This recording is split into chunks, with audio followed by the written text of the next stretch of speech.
میرے بھائی یہ کون سا مہینہ ہے؟ یہ دسمبر کا مہینہ ہے۔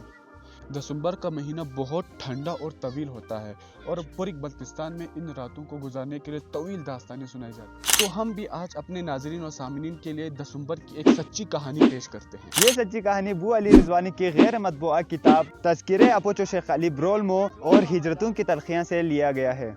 تو ویڈیو کو آخر تک ضرور دیکھیے گا۔ بو علی رضوانی لکھتا ہے، جدائی کی ایک رات کئی نسلوں تک کیسے چلی۔ ہاں، جب ممتا جیت گئی اور باپ ہار گیا۔ یہ دسمبر 1971 کی ایک طویل اور سرد ترین رات تھی۔ حسین علی ٹوقپا ساکن ہندرمو بروک برولمو میں اپنی شیرخوار بچی کو علاج کے لیے دوپہر کے وقت لے آیا اور اپنی جوان بیوی سے کہا کہ شام تک لوٹ آؤں گا۔ بیوی نے کہا ذرا جلدی آنا۔ لیکن کسی نہ کسی وجہ سے انہیں برولمو میں دیر ہو گیا۔ عزیزوں نے بچی کو رات کے وقت لے کر جانے سے منع کر دیا اور مشورہ دیا کہ صبح چائے پی کر آرام سے چلے جانا۔ رشتہ داروں کے اصرار کے بنا پر انہوں نے رات وہاں ٹھہرنے کا فیصلہ کیا اور یہ رات اتنی طویل ہوئی کہ کبھی ان میاں بیوی نے تصور بھی نہیں کیا ہوگا۔ اسی رات کو بھارتی فوج نے اچانک ہندرمو پر حملہ کیا اور جنگ چھڑ گئی۔ گولہ باری اور جنگ کی حالت میں جانا خطرے سے خالی نہیں تھا۔ سب نے مشورہ دیا کہ حالت نارمل ہونے کا انتظار کیا جائے اور حسین علی ٹوقپا نے بچی کو گود میں لے کر حالت کے ٹھیک ہونے کا انتظار کیا۔ شاید خدا انہیں آزمانا چاہتا تھا یا ان کی بدقسمتی کی انتظار کرتے کرتے ایک دن اچانک دونوں فوجوں کے درمیان سیز فائر کا اعلان ہوا۔ برولمو کا ایک محلہ فرول سمیت پورا ہندرمو اور ہندرمو بروک بھارت کے زیر قبضہ چلا گیا۔ بیوی ہندوستانی اور شوہر پاکستانی کہا جانے لگا۔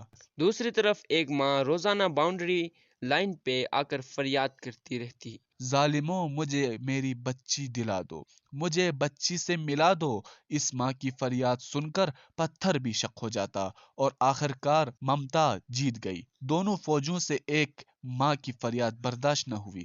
ان سے ایک ماں کی فریاد دیکھا نہ گیا۔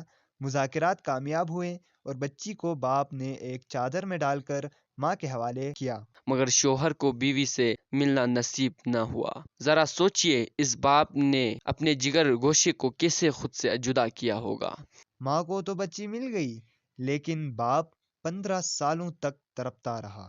اپنے نویلی دلہن اور بچی سے جدا ہو کر حسین زیادہ عرصے جی نہ سکا۔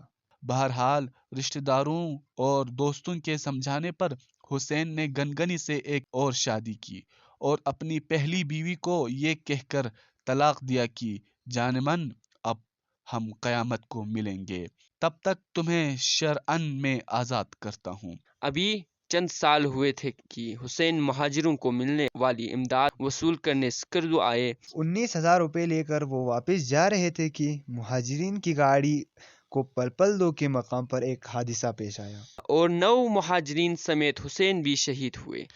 یوں 1988 میں ایک کردار کا خاتمہ ہوا، مگر قدرت کو کچھ اور ہی منظور تھا۔ ان کی وفات کے ٹھیک 40 دن بعد حسین کی بیوی کے ہاں ایک بیٹے کی ولادت ہوئی۔ بیٹے کا نام صادق رکھا۔ صادق اپنے ماموں کے ہاں پرورش پاتا رہا۔ جب صادق جوان ہوا تو اس نے اپنی بہن سے جو ہندوستان میں ماں کے ساتھ تھی ٹیلی فون پہ رابطہ کرنا شروع کیا۔ جب بہن بھائی پہلی بار انٹرنیٹ پر ملے تو روتے روتے دونوں کی حالت خراب ہو جاتے تھے۔